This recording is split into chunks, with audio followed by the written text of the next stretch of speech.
Alright.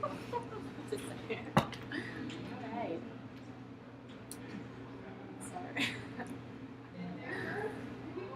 I thought it was very interesting, the differences in the cultures and stuff. Definitely in Liberia, it's just really sad how I mean, women have problems in every country, definitely, but over there they seem to have the problems seem to be a lot bigger, and it seems to be like socially acceptable enough that girls can younger girls can be sent to just go into prostitution and things like that, and that it's not seen as being as terrible and as in other places, and that things can just terrible things like that can happen more often. This is sort of sad to me.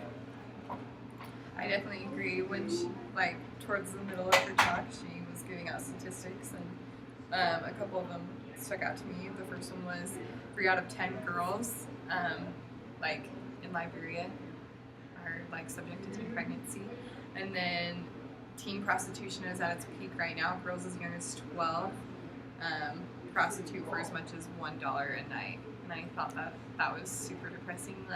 I think that in the United States, for sure, there's things that go on, but nowhere near as common as in Liberia. We have a lot stronger gender equality than they do, for sure. And if it does happen here, it's there's public outrage over it. Everybody wants to see the perpetrator go to jail. But there, I mean, the people running for office are saying, hey, we don't need rape laws or anything like that. Yeah. Yep. They talked about that at the end when there was that guy that was in office that was against an anti-rape law. And the group of girls banded together and got him out of office. I thought that was awesome. And I thought that was cool that was her goal, her vision for young girls was to do exactly that. That was her hope. I thought it was really sad how she was talking about she went to these different areas where the girls they didn't even have hope in anything. And I think here in the U.S. we have so much hope and hope that we take it for granted, where they just can't even imagine going to school. Going to school is a dream that is out of reach for them. That was really sad. I loved her motivation. Yeah. The way she explained it, she sees where she is today, how far she's come, and she wants those girls to experience that too, which is what has motivated her to work with them and get them to where she is. Because she doesn't want to be there alone, is what she said. Yeah. Which is really cool. Yeah, because it was really simple, but also super powerful. Yeah. And she said that she knows that it's not that hard. And I thought that it was neat too, that she was women everywhere are hoping for a better life. It's not just in Liberia. And she kind of invited everyone to, take that dream or that journey or whatever with her. She was whether you're a girl from America or from Belize or whatever she said, she was let's all just try and hope for a better life and for more gender equality. Yeah, I liked how she compared, she wants to help not only the girls in Africa, but the people who are probably still way better off than the girls in Africa, but aren't as well off as everyone around them. And so, because poverty levels are different. Somebody who's in poverty in the U.S. probably wouldn't be in poverty in Africa. And I liked how she wanted to support everyone and not just the lowest of the low. Make it a global thing, not just special. Yeah. Actually, my environmental stewardship class, my teacher would always talk about how the biggest problems in the world would be fixed by empowering and educating women and helping them get into the workforce.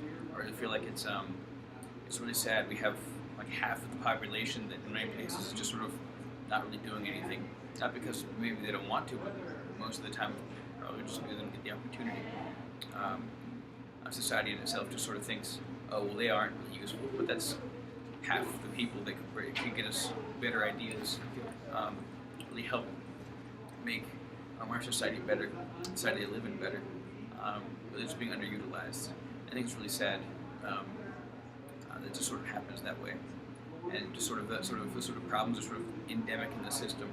And even if, let's say, there's she talked about the girl that went to school and wanted to go there, but ended up just having the principal or whoever, the director, come in and just sort of for the whole time she was in school, just make her have sex with them, was just ridiculous to me. Or at the beginning, she talked about the girl in that one village that she had a 9th grade education and she was the laughing stock of the community, and I just thought that was so wrong. That we want girls to get educated, but yet this community is making fun of her for doing what was right. I think the victims, the ones that don't get help, such as the 2 examples in the beginning, I think it's kind of like, I don't know, I see it kind of as a martyr kind of thing. The people that you weren't able to help, and that woman nowadays is, you know, doing everything she can, because back then, like she said, she was poor. She wouldn't be able to help them at all if they were with her. But now, you know, she has means, she has donations, she has people, you know, banding together with her, and now she can do everything, even if she wasn't able to help those 2. And it is kind of like martyr to me, because, you know, they weren't helped, but, you know, they served a purpose in the end. That's a good perspective. Good way to look at it. And on that note, Are we good? yep.